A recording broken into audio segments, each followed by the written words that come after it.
Hello and welcome to For the Love of Baby Boomers. I'm your host, Dolores Clybert, and I'm excited today because we have a topic that is so very needed in the community.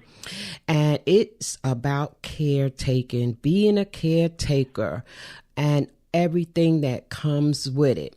We have all been in situations where we had to do something for someone. But when you're a caretaker for a parent or a child, it's long term and it can be taxing. I've been there myself. I've been a caretaker with my mom and my dad, long distance, and believe me, it was trying. And I remember going through things and asking people questions, not knowing this, not knowing that.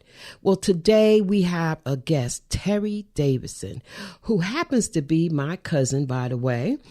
And she's going to be talking to us from the state of New York. I want to disclose she's on the phone, and she's going to tell us about her journey as a caretaker, the things that she has gone through, and she's going to share. Hopefully, our listeners can hear this and learn from it and pass it on. I want to welcome Terri Davison. Hello. Are you there? Yes, I am. Oh. I am here, and I want to thank you, for that gracious introduction, to be on the line with my first cousin.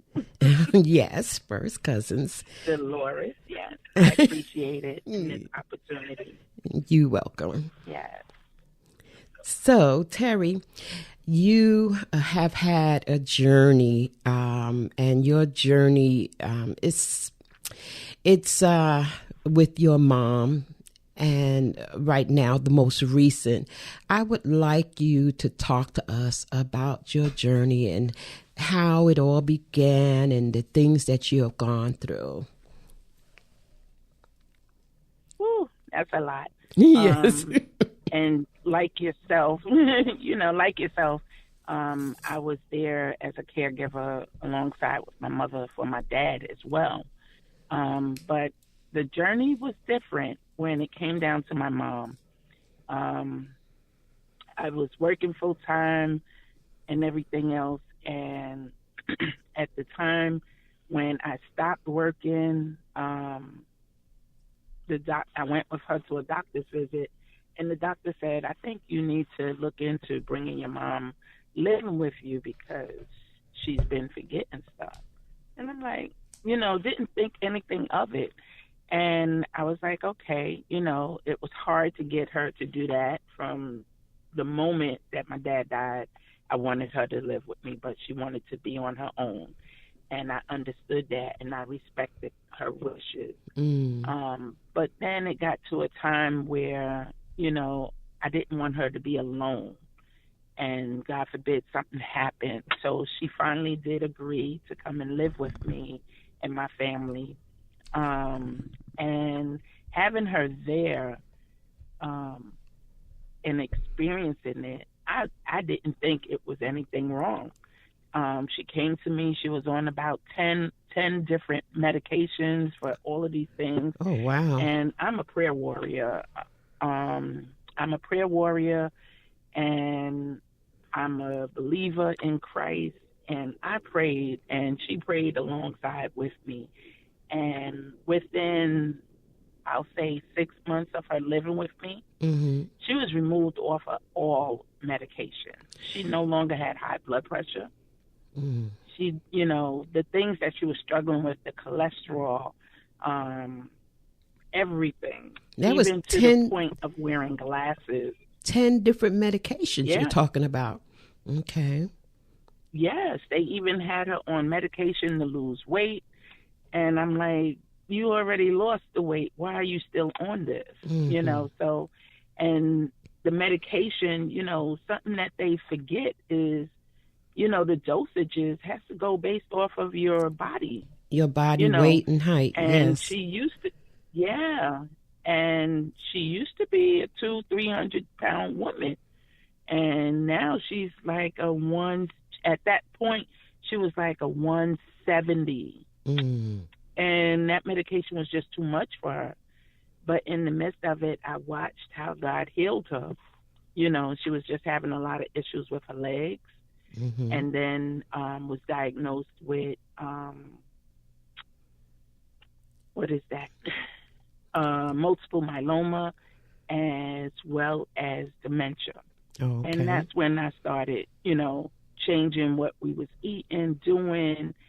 And it was, that part of the journey was interesting because I thought that I had a lot of patience, but I found out quickly that my patience was not really there. Okay, so I have patience, yeah, but it can be challenged. Yes. Yes, I understand that. Yeah. So by bringing her into your home up to this point now, changes had to be made. And that's where, you know, you started a whole nother journey of learning her medications and changing them. Wow. Okay. Yeah, it was a lot. And that part of the journey started me to look at life a little different, wanting to spend more time with her, more quality time. So we started doing things that we didn't do before. She was always my best friend. You know, I know that. We did everything. Y'all were always together. Always, yes. Always.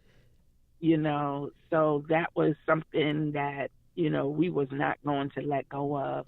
So we started traveling. You know, I'm in the travel business and everything. So we started traveling the world and having a good time at it. And, you know, slowly I started seeing different things. But it was still manageable because she was able to care for herself.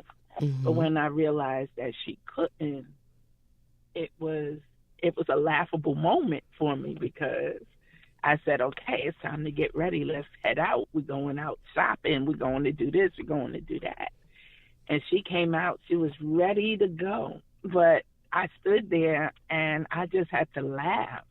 And I said, you ain't going nowhere with me dressed like that. Oh. She had her wig on backwards. She had clothes on, and on top of the clothes, she had her diaper on, and everything was just everywhere. I said, you know, you just really making me laugh today. And she didn't understand what was wrong. And I was like, oh, it's nothing. We just going to fix you up a little bit. You know, so it was a fun, interesting moment that makes me say, you know, okay, this caregiver thing is a little bit more than what you thought it was. You got to start going in there and taking care of her. And so that's when I started, you know, helping her get dressed. And when I realized she wasn't doing everything the way she used to, I had to go in and start bathing her and, you know, helping her, you know, get adjusted to different things. And she didn't understand why she couldn't remember stuff. And I was like, you know, we all forget. We're getting old. And she would fight me every day, telling me she wasn't as old as I said she was. I was like, okay, then maybe you are my age and I'm your age.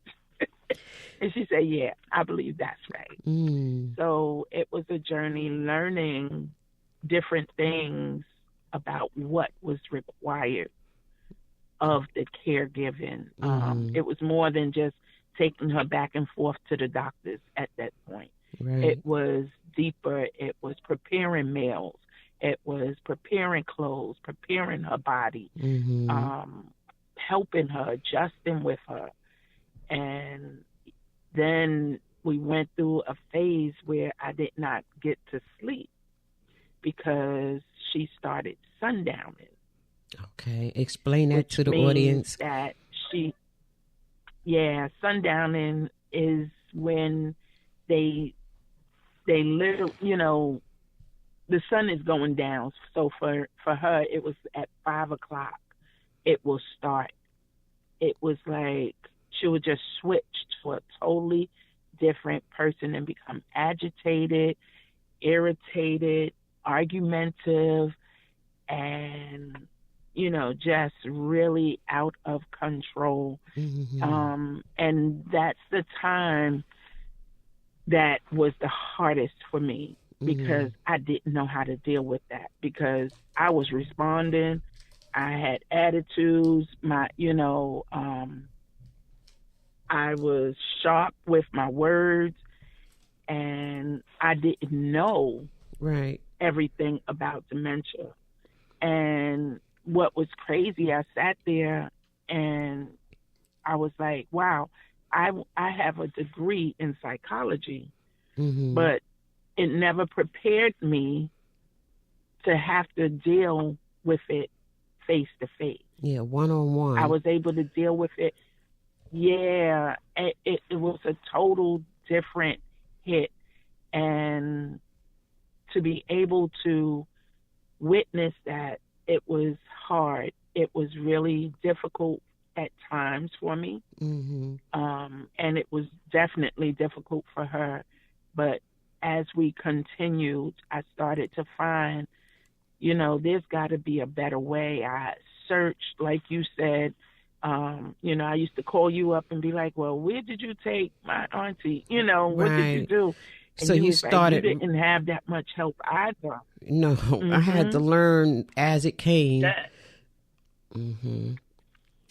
I learned as it came and asked people lots of questions. Yeah. Yeah, exactly. And in asking the questions was when I started to realize caregivers need help too. Okay. Because Terri, you can get so caught up. Terri, with that point, caregivers need help too. I want you to hold on to that, because the end of this segment is coming, and the next segment we're going to start from that. You as a caregiver needed help. So for the love of baby boomers, I would like to say you can reach us on YouTube, Facebook, or you can Gmail us.